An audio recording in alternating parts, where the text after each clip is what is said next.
जयराम जी, आपको जान का खतरा भी है क्या? निसंदेह होगा ही, क्योंकि अब हम कोल माफियाओं से टकराने लगे हैं।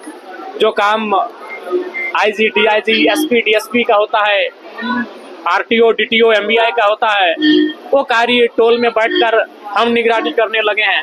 तो कोयला के काम में जब आप कदम रखेंगे, उन पे नजर रखेंगे, उन पे निगरानी रखेंगे और आप उनके अवैध तरीके से हो रहे कार्य पर आवाज बुलंद करेंगे तो निसंदेह खतरा होगी। एक डीएसपी घायल हुए बागमारा में, तो ये किसी से छुपा नहीं है। जिंदगी तो बहुत बड़ी है, लेकिन बड़ी इसीलिए है क्योंकि हम चुनौतियों के साथ जीते हैं। अगर हम भी अन्य के तर्ज पर होते तो जिंदगी को हमारी बड़ी नहीं माना जाता। तो निसंदेह जो हमारा व्यवहार है उस पर कटौती नहीं होगी, परिणाम चाहे जो भी होगा उसे स्वीकार किया जाएगा। चलिए, धन्यवाद धन्यवाद धन्यवाद।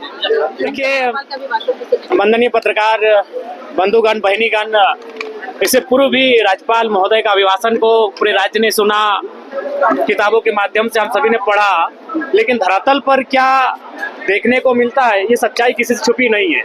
राज्यपाल का अभिभाषण वास्तव में सरकार का भाषण होता है, तो सरकार के भाषण मंचों तक होते हैं। जैसे कि सरकार भी मंचों में जाएगी और फिर जाकर कहेगी केंद्र से हमें इतना बकाया है, और फिर अगर कोई समर्थन की बात करेगा तो फिर अपना सेखी बघारेंगे कि हमें किन्हीं की जरूरत नहीं है, फिर मंचों में जाएंगे, फिर भाषणों को दोहराएंगे।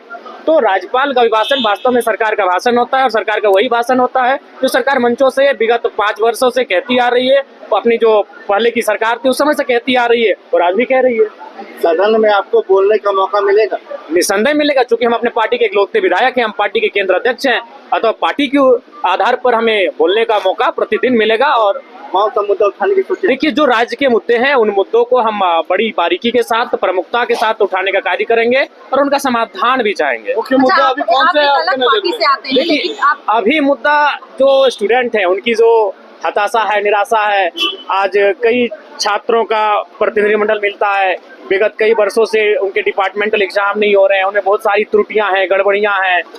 कई आयोग हैं जिनके अध्यक्ष नियुक्त नहीं किए गए हैं। तो छात्रों की समस्याएं सदैव सरबरी रही है। उसके बाद आती है आम जनमानस की समस्या, और आम जनमानस जो समस्या से प्रताड़ित हो रही है वो भू संबंधित है।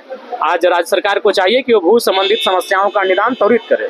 अच्छा, आपकी अपनी पार्टी है, लेकिन अगर पूछा जाए तो सदन में आप किसको ज्यादा सपोर्ट करेंगे? देखिए, ये सदन में जो कार्य होंगे, सदन में जो विषय सामने पटल पर रखा जाएगा और उन विषयों का आकलन करेंगे परिस्थितियों के आधार पर और जनता की सोच के आधार पर। उसके बाद ही तय करेंगे कि उस समय उस नीति का समर्थन हमें सरकार के साथ करना है या विपक्ष में रह के खड़ा होकर करना है। जयराम जी का योगा कर रहे हैं गुस्सा पर काबू पाने के लिए। देखिए, आप समय को नहीं जीत सकते हैं, आप कालखंड को, जो घटनाक्रम है उनसे आप विजय प्राप्त नहीं कर सकते। अगर 30 वर्ष का युवा है, हम लाख योगा कर लें, युवा को नहीं जीत सकता। युवा एग्रेसिव होगा ही, युवा आक्रामक होगा ही, इसीलिए वो युवा है। आपका एग्रेशन आपको नुकसान पहुंचा रहा है? निसंदेह नुकसान पहुंचाता है, नुकसान पहुंचाता है, लेकिन उस नुकसान से ज्यादा फायदा पहुंचाता है। तो इसलिए तनी मनी नुकसान से हम लोग परवाह नहीं करते। सवाल है, मुख्यमंत्री हेमंत सोरेन से अगर आप बात करने को बात करेंगे,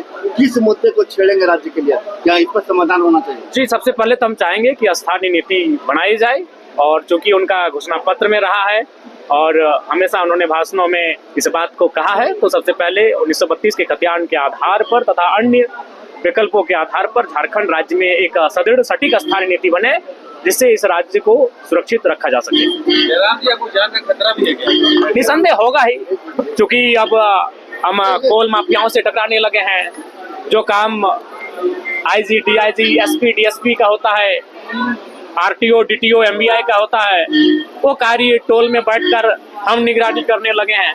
तो कोयला के काम में जब आप कदम रखेंगे, उन पे नजर रखेंगे, उन पे निगरानी रखेंगे और आप उनके अवैध तरीके से हो रहे कार्य पर आवाज बुलंद करेंगे तो निसंदेह खतरा होगी। एक डीएसपी घायल हुए बागमारा में, तो ये किसी से छुपा नहीं है। जिंदगी तो बहुत बड़ी है, लेकिन बड़ी इसीलिए है क्योंकि हम चुनौतियों के साथ जीते हैं। अगर हम भी अन्य के तर्ज पर होते तो जिंदगी को हमारी बड़ी नहीं माना जाता। तो निसंदेह जो हमारा व्यवहार है उस पर कटौती नहीं होगी, परिणाम चाहे जो भी होगा उसे स्वीकार किया जाएगा। चलिए, धन्यवाद।